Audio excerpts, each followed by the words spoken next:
Prosseguindo na interpretação do Apocalipse, versículo por versículo, vamos para o capítulo 19, versículo 12, o ponto 1, que diz: possui muitos diademas, e os seus olhos eram como chama de fogo, e sobre a sua cabeça havia muitos diademas, e tinha um nome escrito que ninguém sabia, senão ele mesmo.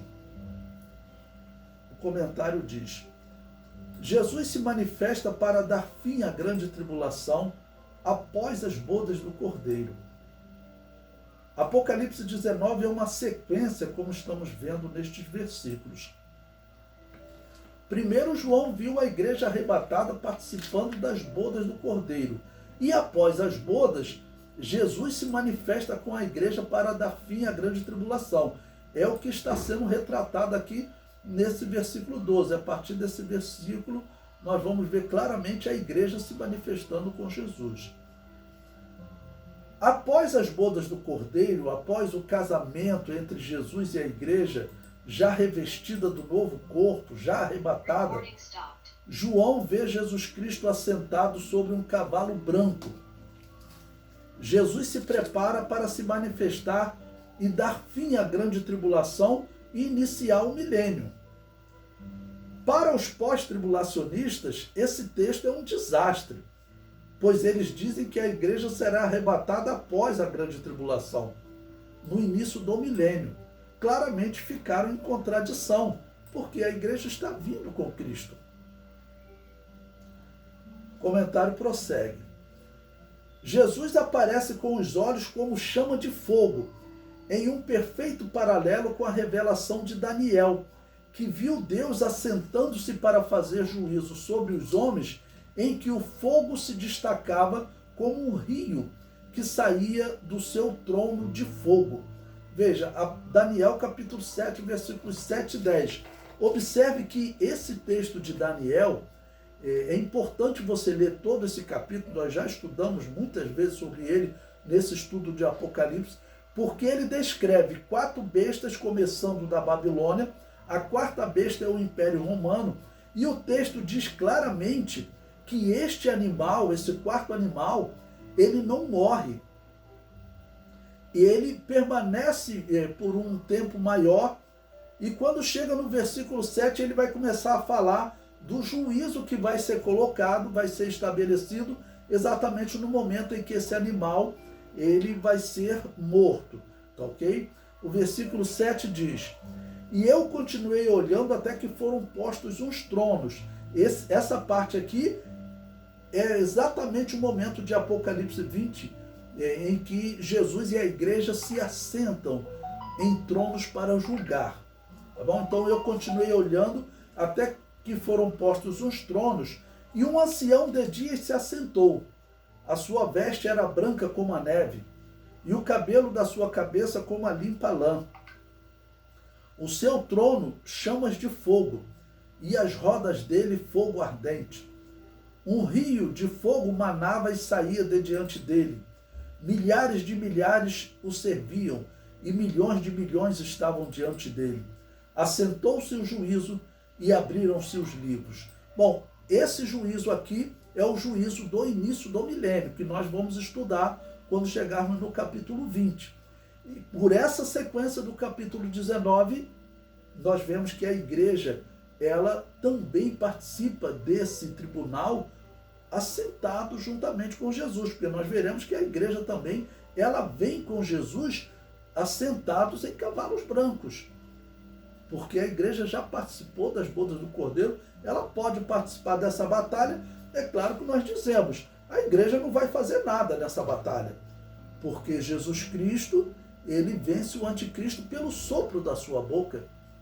É a expressão usada pelo apóstolo Paulo, ou ele é quebrado sem mão. Então a vitória ela é executada pela autoridade da presença de Jesus. O comentário prossegue. Entre as muitas simbologias do fogo, encontramos ver todas as coisas, ou seja, a capacidade de você ver todas as coisas, porque o fogo ele acaba com as trevas, tá ok? Então essa é uma das simbologias do fogo. muitas vezes quando aparece, né, os seus olhos como chama de fogo, porque Jesus está vendo todas as coisas. Ok? Naquele momento ali da batalha, principalmente o que ele vê? Ele vê o exército do anticristo já destruindo Jerusalém. Como eu falei para vocês, tudo indica que Jerusalém será invadida e que está perto de haver uma carnificina e de todos os judeus serem mortos, porque é isso que o anticristo estará defendendo. E esse dia será o dia do Yom Kippur, o dia do perdão, é o que está profetizado em Levítico 23. Então Jesus nesse dia se manifesta com os seus olhos como chama de fogo, ele vê todas as coisas. O comentário prossegue. Tudo que foi feito para enganar a humanidade em Israel, em especial pelo anticristo e seus agentes, são vistos por Jesus de Nazaré. Bom, o que o anticristo fez? Ele convenceu as nações a destruir Israel, porque todas as nações vão adotar a religião do anticristo. Religião que está sendo preparada pelo Papa. Isso está sendo feito diante dos nossos olhos. E a igreja evangélica está chamando os católicos de irmãos. O Papa está preparando isso. Ele está reunindo as igrejas protestantes participam com ele desse movimento, assinaram em 2017. Outras religiões, nós veremos mais à frente, os judeus estão participando também, os islâmicos estão participando, os hindus estão participando, acredite, até os comunistas ateus estão participando, porque aqueles bispos ateus da China foram reconhecidos pelo Papa como bispos católicos. Então, ele está unindo todos, ateus, hindus, islâmicos, protestantes e supostamente cristãos, né, que são os católicos, e os judeus. E o argumento que ele está usando para os judeus é que os cristãos erraram no passado com os judeus e que agora vamos fazer as pazes, vamos nos unir. Só que não foram os cristãos que erraram com os judeus. Quem errou com os judeus foram os católicos, que é a Babilônia apocalíptica. Então, olha, a Babilônia apocalíptica perseguiu e matou os judeus e hoje ela está dizendo para os judeus para se reconciliar com eles, porque eles são os cristãos e agora eles querem seguir a palavra pacífica de Jesus. Só que aquela instituição que perseguia os judeus, matava os judeus, eles também matavam as igrejas evangélicas anabatistas, que eram chamados de anabatistas por eles, ou donatistas, ou pobres de Lyon, como a igreja gostava de se identificar, tá ok? Então, esse pacote pré-anticristo está sendo preparado. O comentário prossegue. O nome representava o caráter de alguém no mundo bíblico, né? Então, o nome no mundo bíblico ele representava o caráter de alguém. Por isso era comum realizar a troca de nome quando alguém mudava de caráter, como aconteceu com Jacó, né? Jacó significa usurpador, então foi mudado o seu nome pelo anjo para Israel, príncipe de Deus. Então o nome representa o caráter de alguém. Jesus possui qualidade de caráter que envolve a divindade e a humanidade unidos em uma só pessoa, ok? Então por isso ele já vem se apresentando também com um nome, seu nome é fiel e verdadeiro, ele é chamado de fiel e verdadeiro, e também alguém que tudo vê, ok? O comentário prossegue.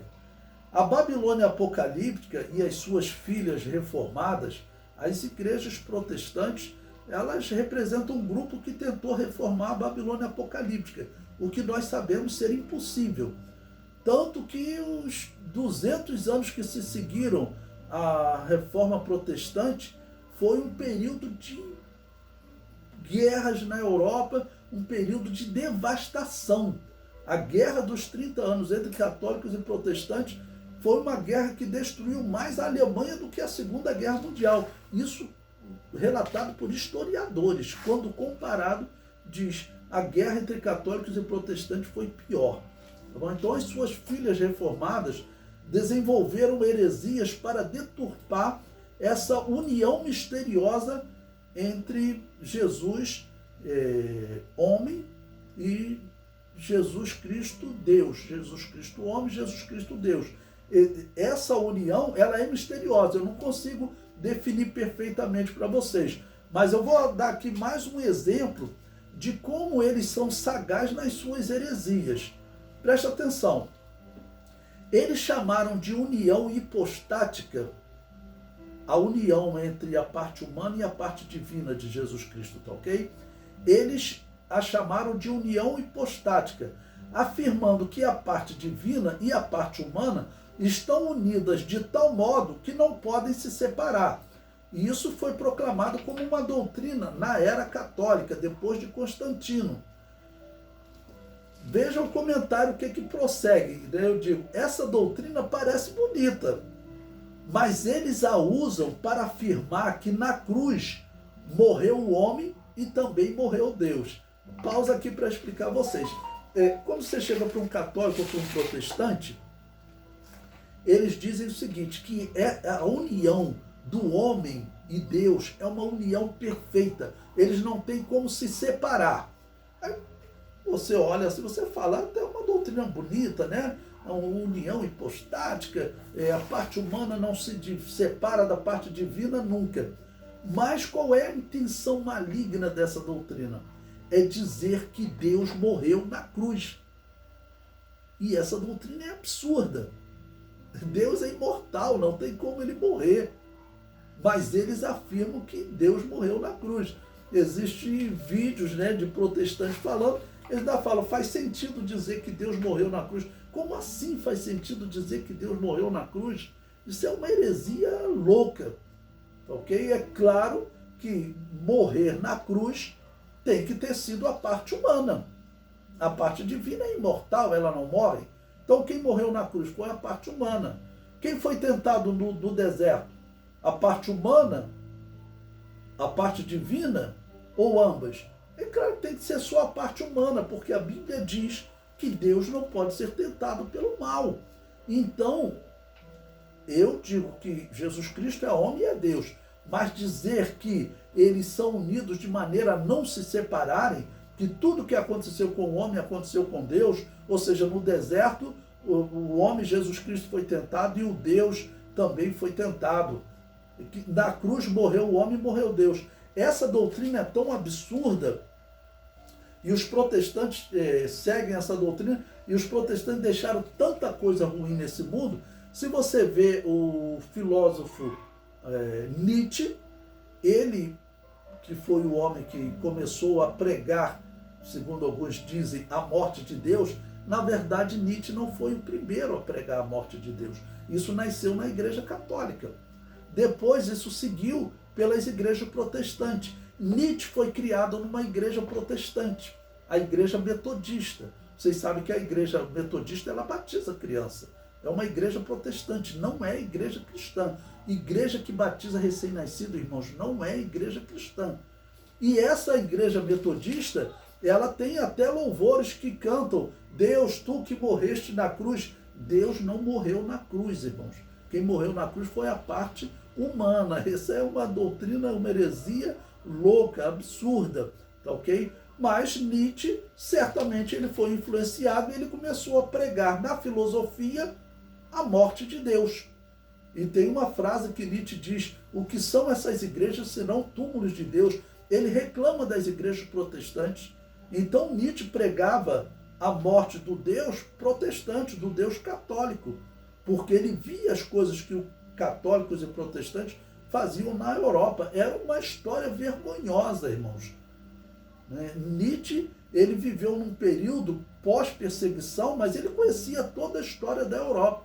Ele sabia como a Inquisição foi criada lá nos anos 1200 para perseguir outros cristãos. Esses cristãos evangélicos que não aceitavam o batismo de recém-nascido. Foi criado lá em 1200 e essa Inquisição prosseguiu até o ano 1790. E Nietzsche foi criado numa igreja que parou de perseguir nos anos de 1790, porque lá na Inglaterra, cristãos que não aceitavam o batismo de recém-nascido eram perseguidos. O comentário prossegue. É claro que o Deus Jesus Cristo não morreu na cruz, pois Deus não morre. Do contrário, ele não poderia se ressuscitar. Se Deus morreu, como é que Deus trabalhou para ele mesmo se ressuscitar? Porque Jesus Cristo diz, olha, João 2,19, Jesus respondeu e disse-lhes, derribai este templo, que é este corpo, e em 3 dias o levantarei. Ou seja, eu vou ressuscitar esse corpo. Se Deus estava morto, se o homem estava morto, como ele poderia se ressuscitar? Então, não faz sentido dizer que Deus morreu na cruz. Mas os católicos e protestantes, eles pregam isso. As heresias que as pessoas aí não sabem a quantidade de heresias que essa aliança entre católicos e evangélicos, essa aliança entre protestantes e evangélicos vai resultar. Que está ocorrendo aliança. A Assembleia de Deus está fazendo aliança com os protestantes. Eu repito para vocês, leiam o Mensageiro da Paz de agosto. Na página 13 tem uma notícia falando da morte das igrejas protestantes dos Estados Unidos. E na Europa também, estão mortas. E na página 3 ele celebra uma aliança educacional com as igrejas protestantes. O que está acontecendo? Existe uma cegueira espiritual nessas pessoas, porque o Papa está liderando uma aliança com as religiões e uma aliança com as igrejas. E isso está diante de nossos olhos. Eu fui criado na igreja ouvindo que isso aconteceria, porque isso está profetizado. Ok? O apóstolo Paulo disse claramente que as pessoas, os cristãos, as igrejas abandonariam a sã doutrina e adotariam doutrinas de demônios, ensinos de demônios dentro das igrejas. E o Papa está fazendo isso. Lembre-se que esse Papa, até a entrada dele no Vaticano foi algo estranho. Existe um vídeo que eu recomendo a vocês, a Igreja Oculta, que até o repórter falou, eles falaram, caíram 2 raios no momento que eles iam escolher o papado, aquele Papa antigo, ele teve que sair às pressas, teve que renunciar. E esse Papa tem site católico que reclama. Por que ele foi anunciado primeiro no satanismo maçom? O site católico mostra lá que ele foi anunciado primeiro no satanismo maçônico e depois o Vaticano anunciou. E os maçons falaram, com Francisco na presidência tudo será diferente, ou seja, esse homem vai unir a maçonaria, vai unir o satanismo também, ele vai unir todas as religiões e nessas religiões vai estar ali liderando certamente o satanismo maçônico. Lembre-se que ele é o primeiro Papa da Ordem dos Jesuítas, ordem que teve Papa que tentou exterminar essa ordem, dizendo que era uma ordem satanista. E isso está acontecendo diante dos nossos olhos. Os sinais estão acontecendo diante dos nossos olhos. E as pessoas estão sendo enganadas nessas alianças com os protestantes. Vão estar pregando essas doutrinas heréticas. Já conheço pessoas que infelizmente não acreditam que o Apocalipse seja um livro inspirado por Deus. Por quê? Estudaram com quem? Com os protestantes. Estudaram o liberalismo teológico. Isso é a morte da fé. Quem seguir esse caminho vai estar aí na grande tribulação e vai estar aplaudindo o anticristo. Por quê? O que parece, irmãos, é que o número de arrebatados vai ser um número tão pequeno que as pessoas elas vão realmente, de alguma maneira, conseguir ocultar. Eles vão conseguir ocultar, fazer com que essa notícia apareça em poucos locais. Então vai ter muitas pessoas, tem igrejas aí completamente dominado por essa doutrina católica, protestante. Essas igrejas ficando, eles vão acreditar realmente que o que os protestantes pregam, o reino de Deus está sendo implantado no mundo. A doutrina protestante é uma doutrina que diz que o reino de Deus já está sendo implantado no mundo, que é a doutrina católica. E essa doutrina, eles vão então receber o anticristo, vamos dizer, como uma pessoa que está trazendo bem para o mundo. Porque se hoje a preparação para o anticristo está sendo realizada e a igreja de Jesus, uma grande maioria, não está vendo, não estão enxergando, então eles vão ficar aí e vão acabar, claro, adotando realmente a religião do anticristo, participando todos dessa aliança. O comentário prossegue. Sobre a cabeça de Jesus estavam muitos diademas, diz o versículo. O termo grego diadema, aparece 3 vezes no Apocalipse. O diadema é a parte de baixo da coroa que circula a cabeça. Diadema não é o mesmo que coroa, ele é o apoio da coroa, que deriva do grego Stefanos. Assim diz Adonai Yahvé: tira o diadema e levanta a coroa. Esta não será a mesma. Exalta o humilde e humilha o soberbo. Então, estão vendo que o versículo também até fala da diferença de diadema para coroa? Diadema era normalmente um círculo que eles colocavam e os príncipes usavam, ou seja, aqueles que reivindicarão o trono caso o rei morra. Tá ok? O comentário prossegue. O diadema simboliza uma intenção ou proposta de conquistar uma coroa ou reino. Os príncipes usavam diademas e o rei usava uma coroa. O dragão possui 7 diademas, pois organizou 7 impérios para tentar reinar sobre a terra, para conseguir reinar sobre os homens, né? Apocalipse 12, 3. A besta que sobe do mar possui 10 diademas, Apocalipse 13, 1. Pois planeja implantar um reino durante a grande tribulação, junto com os 10 reinos. Nós estudamos sobre esses 10 reinos que fazem parte de uma aliança com a besta que sobe do mar, com a besta que sobe da terra. Jesus Cristo, quando se manifesta no fim da grande tribulação, se apresenta com muitos diademas e vence o dragão e a besta. Só Jesus, em Apocalipse 14, versículo 4, e a igreja Israel, em Apocalipse 4:10, simbolizado nos 12 mais 12, 24 anciãos, possuem coroa, ou seja, de fato reinarão. Ok? Porque dragão, na verdade, ele não vai reinar, ele não reina. Eu comparo o que o dragão faz hoje no mundo é como uma rebelião no reino. O rei continua soberano, que é Deus, tá ok? E um dia ele vai acabar com essa rebelião. O comentário prossegue. Jesus possui um primeiro diadema por ser descendente de Davi, um segundo por ser o resgatador da igreja, um terceiro por ser o resgatador de Israel, depois resgatador das nações, e coloquei reticências aí, porque nós podemos dizer também que Jesus ele tem direito a ser rei por cada alma que ele resgata nesse mundo, ok? Isso é que dá direito a ele, porque ele é que trouxe o bem que a humanidade realmente precisava. Qual é? É livrar-se da condenação do inferno. Então, por isso é que Jesus ele tem muitos diademas, falando até da nossa libertação. Isso também concede um diadema a Jesus.